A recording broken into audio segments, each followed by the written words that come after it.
Now, after more than 50 years, the mystery behind the death of Jimi Hendrix may at last have been broken. In an exposé titled, "Who Killed the Guitar God?", first published in boomermagazine.com in 2020, Karl Ferris, Jimi Hendrix's original album photographer and art designer, along with David Comfort, author of the best-selling rock and roll Book of the Dead, teamed up to solve the mystery, using new revelations from inside sources. According to the authors, the London coroner reported the cause of death as inhalation of vomit following barbiturate intoxication. Scotland Yard opened a brief inquiry in 1992, but due to inconclusive evidence, soon announced the case was no longer in the public interest to reopen the original inquest. But today, new evidence has come to light, proving that Jimi Hendrix was murdered. But by whom? Just before his demise, the guitarist was about to fire his manager, Mike Jeffrey, who had launched his career 4 years prior. Jeffrey, the manager of the Animals and other groups, had close mafia connections and boasted of having once been a British intelligence agent responsible for Cold War assassinations. Though Hendrix and his group, The Experience, had earned more than $50 million from 3 albums and relentless touring, they found themselves all but penniless after discovering that their high-living manager, the ex-spy, kept the money in numbered bank accounts in the Bahamas. In the spring of 1969, an exhausted Hendrix disbanded The Experience. In an attempt to bring him back to heel, a deeply in debt Jeffrey engineered a drug plant and bust in Toronto, then, months later, had Jimi kidnapped at gunpoint. The intimidation didn't work. Refusing to resurrect the cash cow Experience, Jimi launched his all-black band of gypsies, which Jeffrey then sabotaged and destroyed after only a few performances. Following a brief drug-addled German tour in September 1970, Jimi fled to London, telling a confidant he felt surrounded by wolves. Who were these wolves? Paternity suit lawyers, breach of contract lawyers, New York mafia loan collectors, ex-girlfriends, and Jeffrey himself, whose management contract was about to expire. Hiding from them all, Jimi convinced Miles Davis's manager, Alan Douglas, to represent him and support his new jazz-influenced musical direction. For Jeffrey, losing Jimi would mean disaster, prosecution for his embezzlement and mismanagement, plus bankruptcy, if not imprisonment. The ex-spy used electronic eavesdropping devices and informants to keep track of his artists.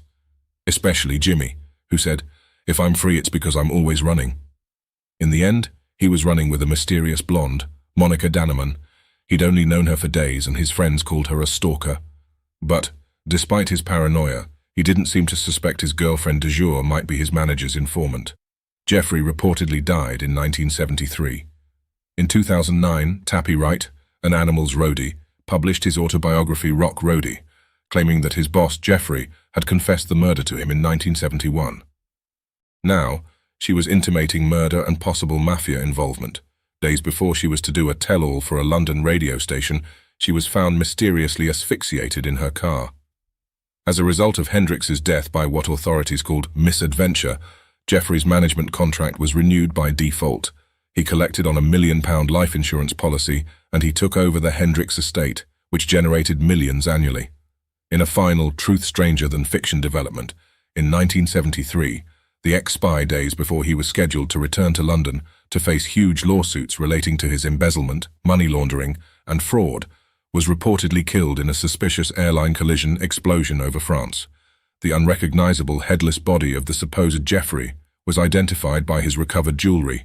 No DNA or dental chart cross-checks were done. And, although the 10-mile radius debris pattern showed all the signs of an onboard bomb explosion, the French authorities still refused to release the aircraft black boxes to independent investigators. Eric Burden of the Animals, and many other former Jeffrey clients wonder if their former manager, the ex-spy and munitions expert, might have deliberately arranged his death, missed that flight as he often did, and could be still alive and relaxing on his own island somewhere, living secretly and royally on Hendrix's money, long ago hidden away in Bahama numbered accounts. And so the guitar god was gone, but his immortal voodoo child refrain lives on. If I don't meet you no more in this world, I'll meet in the next, and don't be late. That concludes this installment of the series.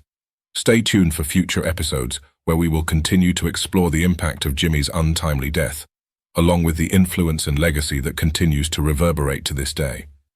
In addition, keep an eye out for updates to earlier episodes as we add new details and images to the Hendrix story, not to mention new music-related stories.